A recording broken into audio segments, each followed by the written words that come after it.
And Some secrets. yeah, the bees, there's heaps of stuff to talk about with the bees. Bees is fun. And The bird bees. migration is cool, and bats are cool, and yeah. So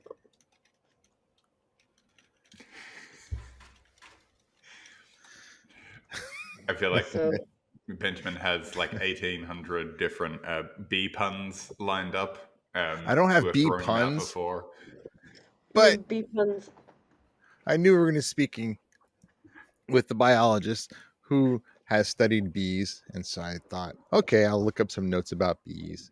And then I started looking up, well, what are some strange looking bee species? And then I thought, what are some strange looking bee facts? And then I thought, well, what are some scary looking bees? And then I found out there's this bee that's just like a monstrous bee. I have it. The Wallace's giant bee. It's so big they just put giant in the name because it's like It Beezilla sounds or good. something. And Well, I'm like, there's a oh man. bee, yeah, there's a bee that will like go for like dead bodies and stuff. There's like, again, I didn't research this, so like Ooh, this is necrobee. Okay. like Me either. yeah, I'll Google it. By the way, is this only audio or also visual? Because we all look pretty bad. Oh, thanks. If Actually, you say so Benjamin, you look yourself. the best. But like,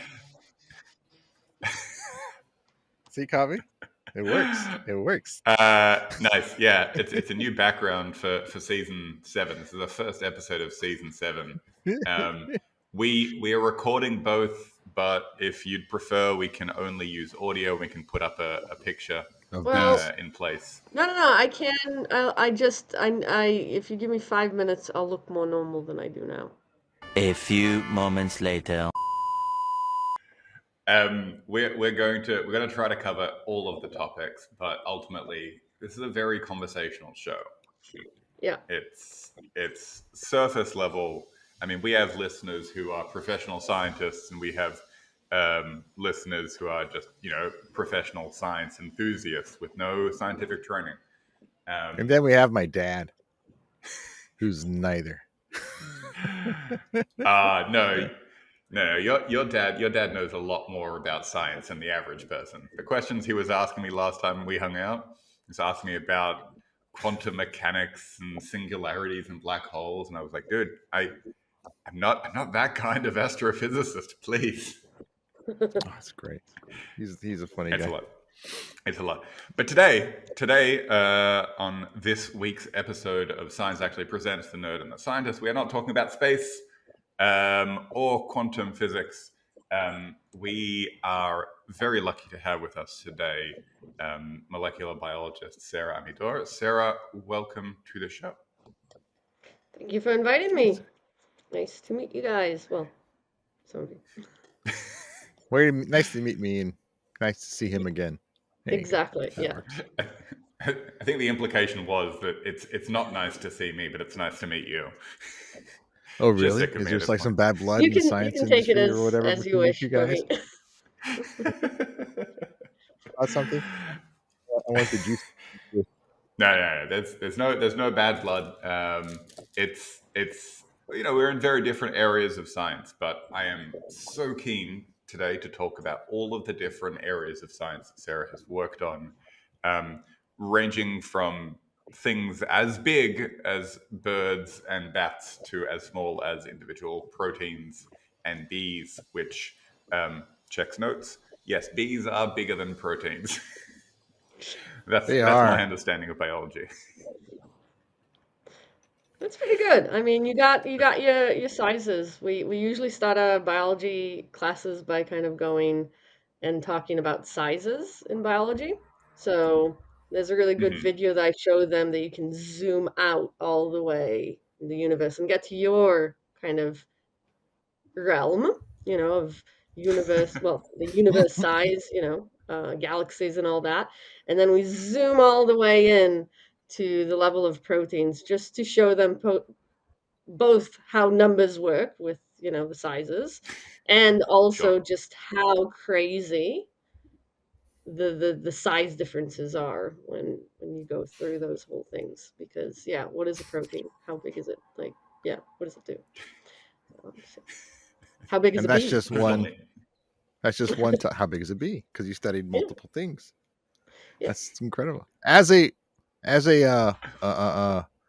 what's the word? Multidisciplinary biologist. Do you look down on or do you feel bad for those singular discipline biologists? I don't know. In some ways, I kind of envy them because they start something and they stick with it, and they're really they know the ins and outs of absolutely everything in and around, and kind of they very naturally proceed between one project to another because they're all linked. Whereas I see things and I'm like, oh, this is cool. I want to do that. So I do that for a few years, and then I'm like, oh, that's really interesting. Let's just like peek on that, and I work on that for a few years, and then suddenly like, well, there's that other thing that I wanted to do like 2 years ago, and there's opportunity now, and let's do that. So each time I really have to study things from scratch. It's like building up each time and starting off feeling like a bit of an idiot, a bit of a amateur, and then finding you know, your hands, your feet, your head, So it's and yeah, the next shiny object style of science. Like, yeah, ooh, I want that. I love it. Like you're yeah, chasing science. I yeah. love it. It's a bit like golden retriever. They're throwing a whole lot of balls everywhere, and you're like, I want this. Then there's a cake over I, there. You're like, I feel like the secret, like the big, like worst kept secret of science is basically that a lot of scientists are kind of like ADHD about the topics that they work on in a similar way. Like I also like I work on things that go bang in space, and it's like okay, today I'm working on supernovae. Tomorrow I'm working on stars. Next day I'm working on brown dwarfs. Like it's there's a need to have that sort of diversity in the topics that you're working on because otherwise things can get stagnant and yeah I think that sounds super fun and it's definitely the way I like working too. but there's And a lot also, of I people would that think don't like that it. if Sorry. Yeah. No, there's I was just a just lot of thinking, like, people if that you study one topic and then, oh man, this freaking Australian internet is so slow. Anyway, I was just thinking, how, if you study one topic and then you go study another topic, it helps opens your mind to different possibilities and ideas and way things work, and it might be beneficial and give you the idea to ask a question you otherwise wouldn't have thought to ask if all you study is proteins. Right? Oh, bees do this. Do proteins do this? I know that's a very bad generalization, but it sounded good. not really, because actually I have found myself in situations where I was like, well, actually, especially when you're going into the molecular level. I mean, you're right. If you're just looking at the bee as, like a bee, well, bee, um, it doesn't make sense to think about proteins. But when you go into the molecular level, which when we're talking about molecular levels, that is the protein and the genes and all of the little tiny, weedy little things that are inside the cell and outside of the cell, um, then having experience with protein and thinking not only in the genetic level, which is what the project that I was doing was mostly looking, the Hmm. developmental and um, the gene level, you're also saying to yourself, well, it's great, we know what the gene is, but what is the actual protein that's doing it? Like, how does it do it? Where does it Hmm. interact in the organism to switch that switch that will cause whatever cascade that comes later on. So definitely there is, I think, I may be wrong, a lot of people will say that I am, a advantage of having a very broad view of biology. Hmm. And I feel like from like looking at the things that you've worked on you've connected the smaller scales of proteins to larger scales of like animal biology or insect biology, but you've also taken the next step in looking at the larger behaviors in like the ecology side of things, right? I'm not sure if that's a fair connection to make. Yeah, I remember when I was doing my undergrad, I did it in molecular biology. Um, but what really interests me is why do things happen? Like, it's great. Like, we have behaviors, we have diseases, we have traits. But what Hmm. is the actual mechanism that makes that happen? Why do I look different and behave differently than you guys or from a bee, right? So it's great. You can come and say, well, there's differences in your DNA, and great. But where that interlinked between especially the behavior and Hmm. the DNA always made me kind of giddy. So yeah. We love giddy scientists. Yes. Wow. I wonder if you can isolate where giddy comes from in the DNA genome and see if you're coded to be giddy or not. Well, interestingly, I've been told. I went on a hike the other day, and this guy he heard that I do biology, and he said, "Oh, I did the DNA test, and it gave me a whole lot of personality traits." And he was very skeptical about it, and I just looked at him like, yeah, that's not true. That there's we do not have markers in our DNA for yeah, personality traits, but Really? it seems that that's what they do now in DNA tests. Some of them, I don't know. Is this like an off-brand version of 23andMe that's like the genetic equivalent of a horoscope? It must be. He didn't tell me what company it was, but yeah, it really did sound like a horoscope. And the guy is a geologist, so he does have a scientific mind. So he recognized that there's something fishy about it. But yeah, we personality is already the next level, right? Because you're putting in also brain function, environment. Um, there is a DNA kind of template that you can link. I know that there are researchers that kind of do that for some stuff, but good luck in finding the gene for giddiness. So some people think someone falling down the stairs is funny, and somebody thinks it's falling down the stairs is tragic, and that's learned, not instinctual. Who knows? I mean, I would say that it's a mix. I mean, even with genes Oh, that we think that it's very obvious, that the well, not genes, traits that we think that it's very obvious that they're genetic, like height, right? They're not just genetic, they're environmental. Mental health. sure. So most obviously a lot of the research on personality in humans is more on the mental health kind of realm.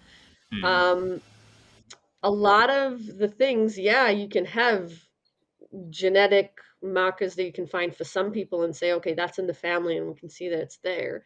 But then you'll have somebody that doesn't have any of those markers and still has those mental health uh, phenomena, and it's not linked. You can come and you can say, "Oh, that's because of where they grew up," and that's even putting aside the whole. And again, I'm not.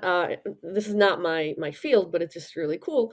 It's putting aside all the epigenetic influences, that's a short term kind of fix that evolution allows us to do between generations, and there's very known research done on well Jewish here on Holocaust survivors, and I mean I see in my family how mental health is an issue with some with my father's Hmm. generation, and in my generation, we're not seeing it.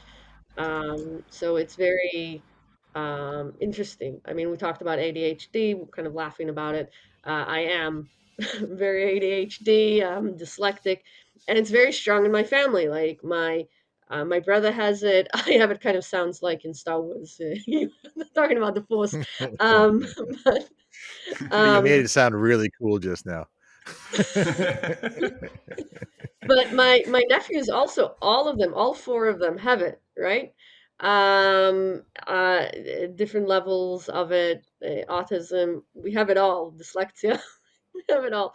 So, but you also so those you can say, okay, that's very strong with genetic links. But first of all, we Hmm. don't know what the genes that do it. But second of all, you'll see a lot of kids nowadays that have traits that are very ADHD.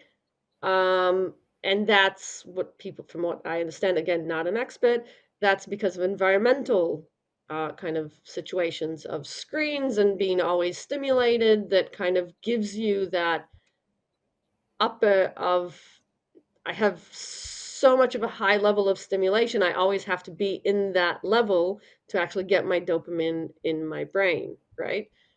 So Right. it's not because they have a deficiency in their chemistry, body chemistry. It's because people are used to, and again, not an expert. They've been conditioned Um, to it.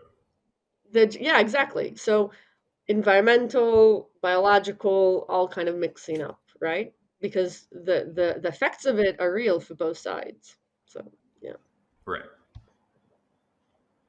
It's a multidisciplinary phenomenon. it is. It is. But it's not my discipline. No, so your discipline. So I feel like the longer you spend, the longer any scientist spends, like banging their head against a keyboard or against a book or a library on a particular topic, Wall. that makes the wall. Sure, the wall of the library. That makes it their topic. So perhaps unlike the nature nurture argument on mental health, your topic is, and I'm Mm. looking at your thesis topic here, um, Oh, haploidy acts in bees. So I need for you. Benjamin obviously knows what this is, but for me and for our listeners, can you explain what what that means and what it right. encompassed and what that topic was? Yeah. Yeah. Well, just to say that the name of my thesis is a tongue catcher. I cannot say it. And when I got my thesis, the person that was presenting it completely failed in actually pronouncing all those words. But anyway, okay, so we are all deployed, right? Me, you, and Benjamin, Kobe. That means that we have one set of chromosomes from Hmm. our mom and one set of chromosomes from our dad, right? One was in the egg, one was in the sperm. They met and they fused together to create us.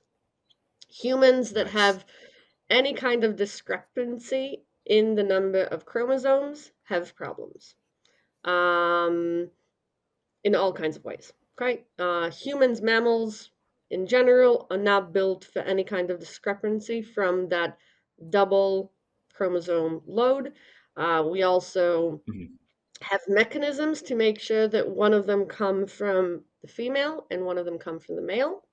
So there's this whole mechanism where, again, if you have two chromosomes, think about it. You have two chromosomes, right? Each one of them has one set of the gene, right? Now Hmm. that means that you have double the gene, but we actually, for most traits, not all, for most traits, we only see one of them. So, I'm making this very Okay. simplistic. If your mother has blue eyes and your father has brown eyes, you either get blue eyes or brown eyes. Again, very simplistic. Okay. The other side, the other gene gets shut down. Okay. We have a mechanism that shuts down the other side. Now Hmm. it doesn't shut down all of your mother's traits and all of your father's traits. It kind of does a zigzag, and it's kind of, well, it's definitely very random which one is shut down and which one isn't. Okay, so mammalians are very kind of closed in their system, very guarded. Okay, in that system. Bees, on the other hand, they have a different system altogether. Okay. So females are diploid like us. Okay. Also, they have two sets, one from the male and one from the female. Um, Hmm. the, put aside all the rest of the system that I told you of shutting down genes. They do have that to some extent, but it's different, okay? But they're diploid. However, the males are haploid. They don't have a dad. They only have a mom, okay? So they come from an unfertilized egg. Okay, so the Huh. egg isn't Okay. fertilized. She lays it, and she gets a male. Now, already just by saying this, I'm telling you guys that the system in bees is very open. Because I just told you that in mammals, you have any kind of discrepancy, you don't have a viable living creature.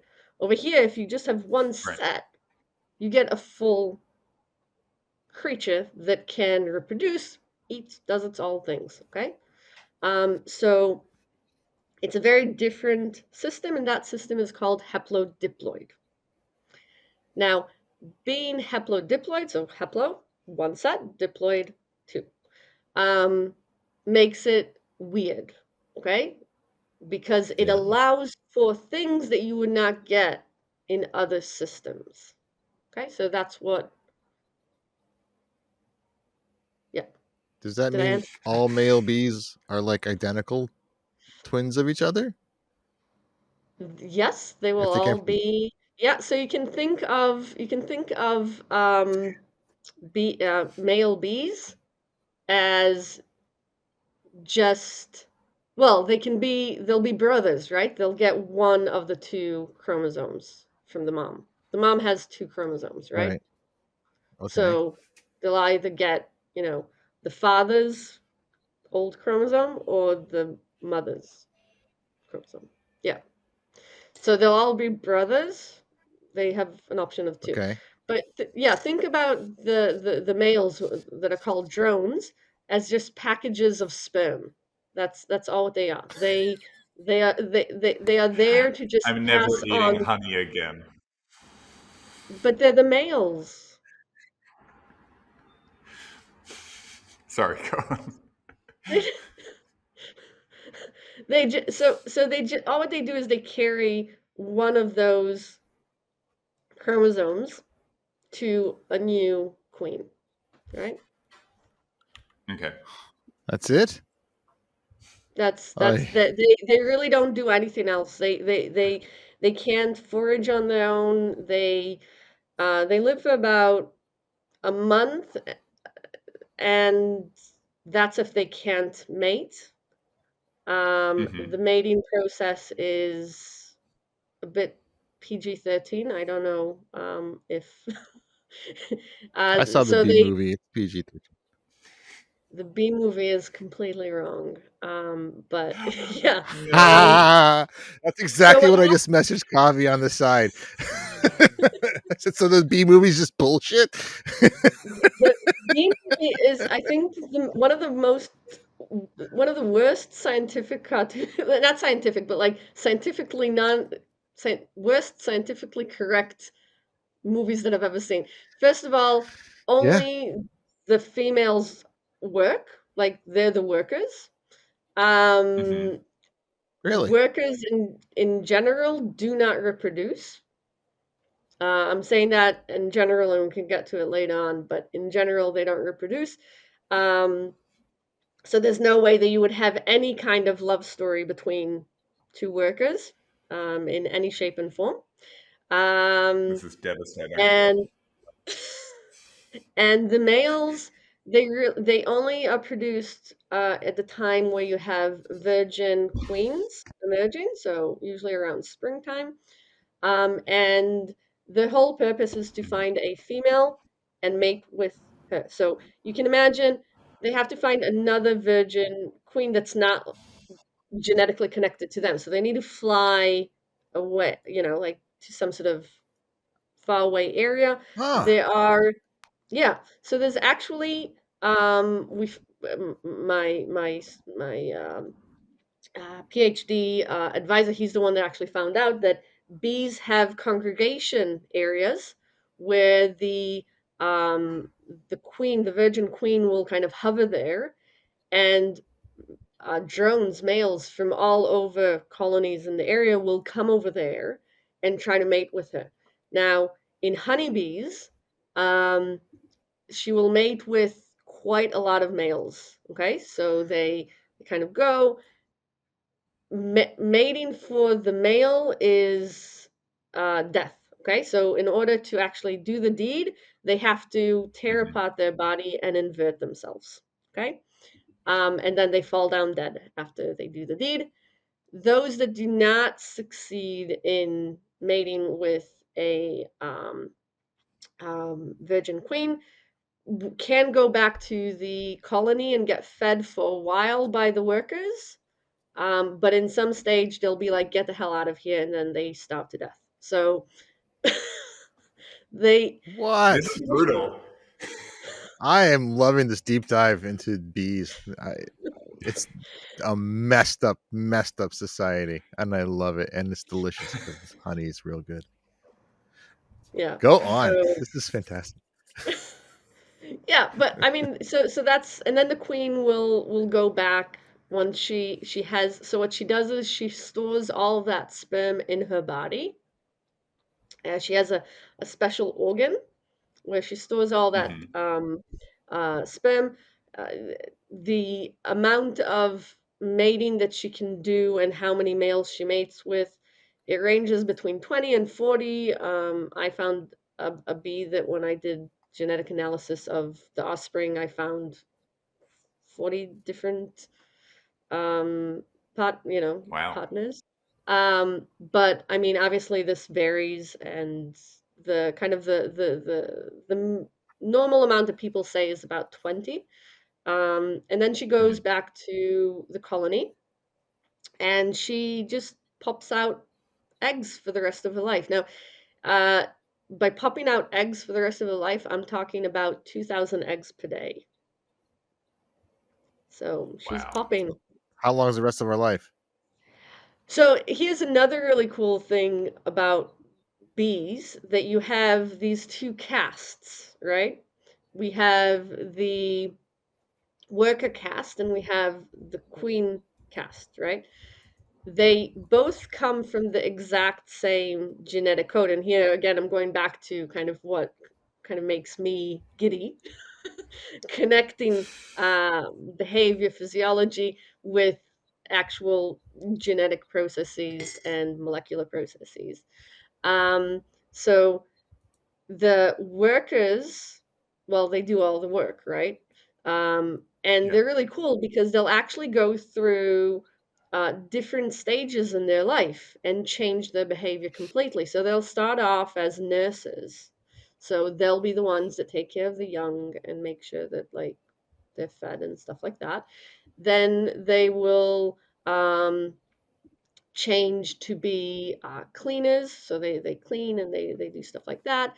They'll change to be guards, right? So making sure that nothing's happening. Hmm. And the last stage is foraging. So they'll be going out and doing the foraging.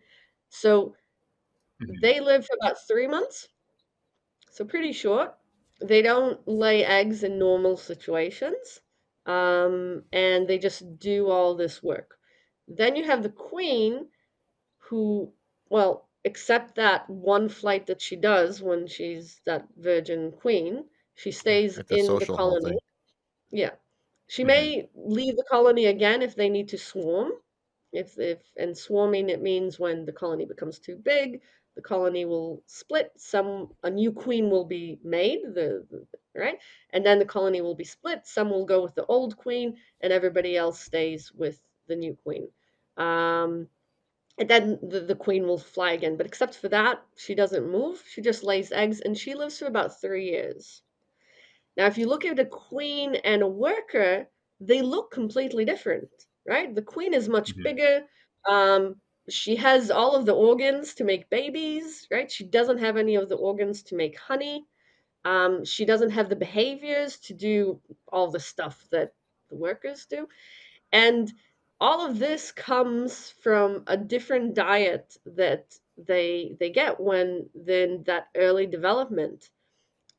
And it's been for years, there's been a lot of questions of what exactly in that food is different. For a long time, people thought that there's special stuff in the queen jelly, which you can actually buy in health stores because for some reason people think that it's good enough for bee queen, it's good enough for humans, and it'll make us live forever. I don't know if that's true. I haven't researched it, but I doubt it.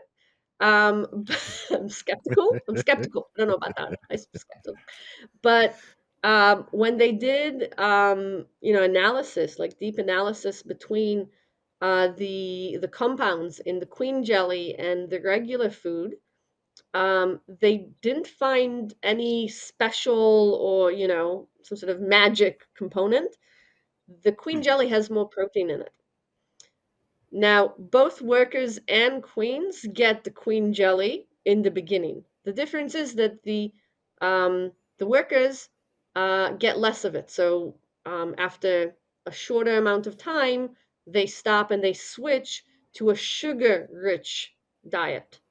Okay, so there's probably here a really big key part of that is just energy. So the amount of Mhm. energy and protein that you're getting is different between those two, and that is obviously, and again, that's not what I did the research in, but it's really, really, really interesting.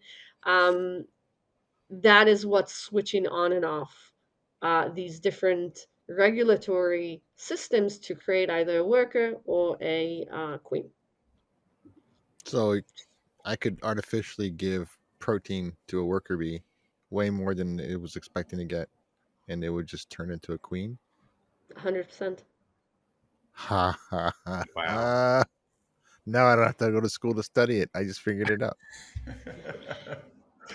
If you I'm so yeah, if you give a so they also have different cells. So the cells that you see in a beehive, right? The beautiful um, structure. That's where they put their larvae, and that's where they grow up. So you have different sizes of those little cells depending on what's going to grow, what's going to develop there. So the little ones will be for workers, a big one will be for a queen, and a kind of medium-sized one will be for the drones, the males, because they're bigger than Mhm. the workers. And that's how also they know what to feed each larvae and That's what kind of incredible. like food regime to give them. So yeah, it's cool. I'm like I'm seeing a connection here. Like we've again gone back to proteins being ultimately at the foundational level of the bee behavior, and I'm curious as well. I know that you did work in your masters on protein kind of management, I guess, for fuel for migrating birds. Is that right? Yeah, actually, when you say that like that, yeah, I have had protein quite a lot in my very diverse eh, background. By the way, I haven't at all spoken about what I actually did in my PhD and the really weird stuff about bees. So everything I told you until now is just the mundane stuff about bees. This was not the weird stuff. Okay, just saying. All right, so migrating birds. So migrating birds are really cool. They fly a lot, and when I went into my project, even though I'm an animal enthusiast, science lover, I didn't actually know that when birds migrate, they stop on the way, which actually makes sense. Like in my mind, it always seems like they fly the whole way. But no, they do what we call, and it makes sense, stopovers. Um, Now I worked on really small passerines, like about that size, the tiny little things, and they fly hundreds of kilometers every day. Um, so when they stop their flights. Now they'll also do segments that they won't eat anything for days on end. Where I was doing my research, which was in Israel in the Negev, it's kind of the last stopover spot between Europe and Africa before they have to Mhm. cross really large desert areas. Okay, so in that case, it would be the Sinai and the Sahara. Okay, so it was a very critical stopover point for these passerines and other birds. I was just working on one type of passerine, but many migrating birds go through Israel, which is known as a corridor between the two continents. So that's not only Hmm. for human trading and the movement of humans from Africa to the rest of the world. Also, animals do exactly the same thing, right? So the migration also goes through that linkage between those two areas, the south and the north of the world. Um, and they will get to that point, and they need to, if they're going to Africa, they really need to get fat and plump. And if Hmm. they're coming back, right, from the other side, they do have more food coming up, but they're coming in really bad conditions, right? They're like really thin and deprived of food because they just did that really long Hmm. flight. So they're going between obesity and starvation, right? All the time in that situation, but they also need to maintain muscles, right? They if they Right. don't have good muscles, they can't fly. So the the question was, how do they do? What do they need in their food in order to really be able to recover during those stopovers? Balances. Yeah. Yeah. And interestingly, these passerines and others, not all, but these specifically, and there's others that also do that, when they're not migrating, they eat mostly insects. But when they migrate, they eat mostly fruit, which kind of brings us to the question like, that doesn't really make sense because we know that they lose mass in their muscles, but also in the digestive system. So, because of the energy intensive situation, the body kind of moves things from the essentials to the from the non-essentials to the essentials. So the digestive system reduces substantially. Okay, and that's in order to not lose too much muscle mass. But that comes at a price that when they stop, they need to rebuild this protein to get the digestive system big enough in order to eat enough to become that obese, plump, cute little bird that can fly over the Sahara or recover enough to continue its way to Europe, right? Um, Right. That's funny. and it was a big question for a long, long time. How does that happen? Like, what do they need how can they do that on a fruit-based diet, right? So that was a cool experiment with making a whole lot of different diets with different amounts of protein, and giving that to them and seeing how their recovery happens over time. And they actually needed a lot less. So what they do is, which makes sense, but it wasn't shown, they they do get protein from insects that are in the fruit. Like there's always some amount of Hmm. insects that they eat, Oh. and that is enough for them to get the digestive system long enough to be able to eat the carbohydrate rich fruit, which will make them nice and plump so they can continue their flight. Hmm. So it from what I did, again, it was a master's, so it wasn't, I didn't continue this for years, but it seemed that they preserve the flight muscles as much as possible. They do degrade, but they preserve that on the expense of definitely the digestive system. And once they are eating enough fruit and getting nice and plump, insects also involved, and that is enough to kind of bounce them back. So they actually don't need a lot of protein to bounce back, um, which is really cool. Um, and that whole transfer of protein from the digestive system to the flight muscles was one of the cooler experiments that I've done.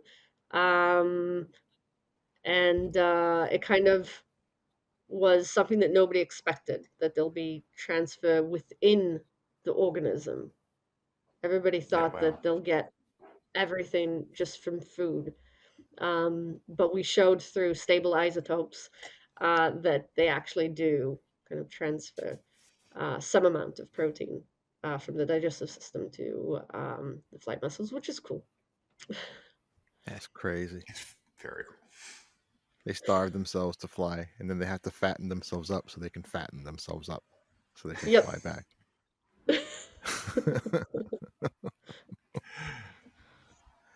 It's ridiculous. We definitely Yeah. need to do a part 2. Yeah, Well, yeah, it's yeah. We didn't even we're talk about weird rapidly bee size. We didn't even talk about that. we're rapidly uh, we unfortunately only have a limited time today, and I still want to get to our rapid fire round of questions. But yeah, we'll Absolutely. need to have you back Okay. on the show to do a part 2 to talk about all the weirdest stuff. Okay. I know. They made the bees sound so incredibly deranged and weird, and that was just the beginning. I'm like, oh my god, how much weirder and crazier do they get? Yeah, how bees are. They're crazy. I think they'll be able to surprise you guys how weird they can get. Give us Awesome. one super weird bee fact, and then we'll get into the rapid fire round. Super. So I found a bee that had no mother. It had two fathers. It was a female bee. What? Wow. Benjamin is looking. He has this face of like, Ah, you know what? Yeah, that is weird because you laid down the ground rules of how you need to you, have this queen you who asked gathers for the sperm from weirdest. everybody she sees and puts it Yeah, together in eggs, and that's. But then there's this two dudes like, no. we will. Yeah, I think that's the perfect teaser for the part 2 episode, and we'll start from a detailed answer to that question. All right, we have 11 questions and quibbles that we're going to try to get Oh my through god. as fast as we possibly can. So these are going to Yes. be soundbite answers. All right, first thing that Yes. comes to Okay. your head. Oh All right, god. first question. What is the weirdest thing that you believed as a kid? I I thought that Dr. Seuss was a horse doctor because Seuss in Hebrew is Means horse. a horse. Amazing. Yes, it does. I love that. Which teacher had the biggest positive impact on you? Oh wow. So I had a teacher, English teacher. I still am connected. Like she's like my auntie, Rona Gvariau. She was the one that helped diagnose me with dyslexia and helped me with all kinds of tricks and bits. And she was with me in when I was in middle school, and she was in contact with me afterwards through the scouts. But she has been and she still is a very Wow, strong part of my life. Yeah, she's amazing. Wonderful. Nice. amazing. What's one scientific discovery you wish you had witnessed in person? Oh my god. I would love to be there when the structure of the DNA was found. Like just looking and seeing those X-ray and like saying, "What the hell is that?" With like before you knew that that exists, and just finding that out. And of course, I would want to be with Darwin on the boat and go and see the Galapagos with him. But yeah. Cool. That'd be cool. If you had to pick one historical scientist to go bowling with, who would it be? Einstein. I think that would be cool to go Nice. bowling with. I Nice. think it'd be cool. That would be cool. If you were a sandwich, what kind of sandwich would you be? Peanut butter and jelly. Nice. Solid. What jelly? What fruit for the jelly? What fruit? Grape, strawberry. uh, no, berries. Strawberry is too sweet. Cool. Yeah. Okay. What's your most controversial opinion about pizza? Is it controversial? I will. It's. I don't think that's controversial, but I will not eat pineapple to the extent that if there was pineapple and I remove the pineapple and there's still I can see that Kobe does not agree with me, which may jeopardize our friendship, by the way. And yeah, even if it's like even if there's leftovers of it, I just I can't. Yeah, it's so bad. Yeah, no, that's okay. We don't have to have a part two. That's fine. That's right. Actually, it's not even finished the rapid Yes, and fire it is questions. controversial. What is your favorite scientific word or phrase?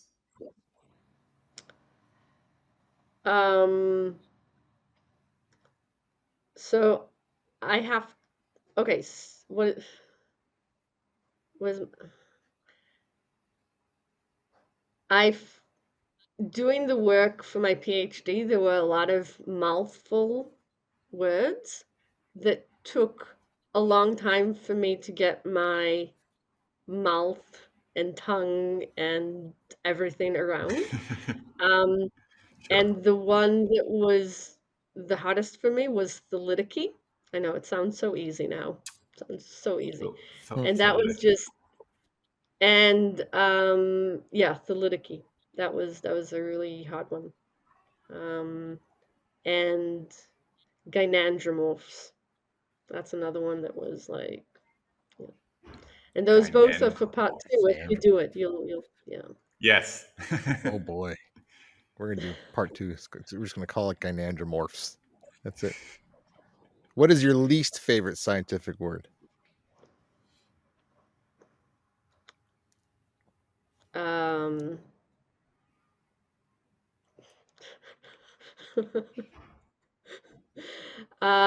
I would say the word error on some of the instrumentations that I use.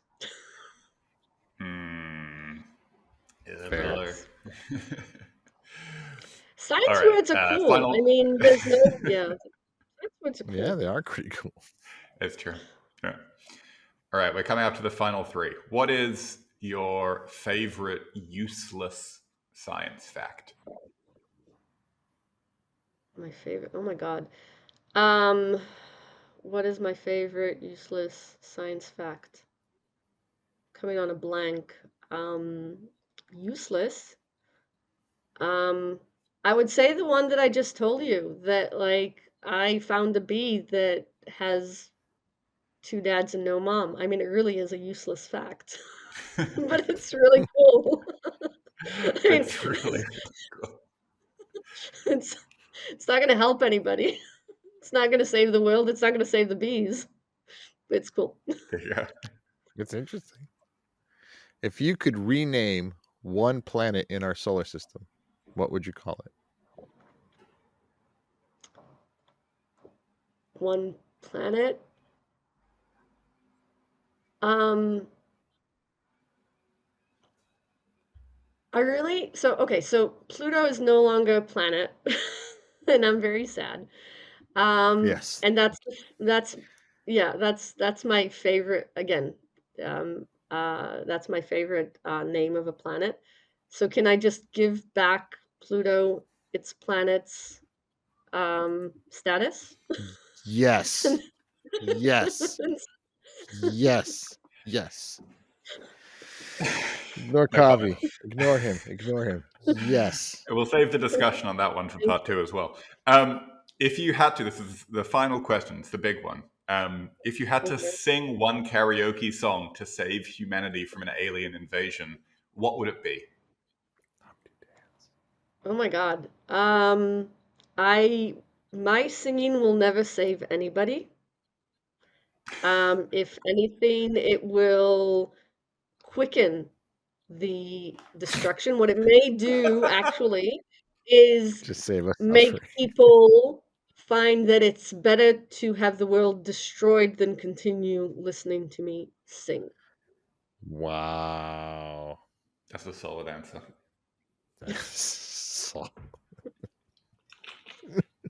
You Love kind of it. defined like a little superpower you have.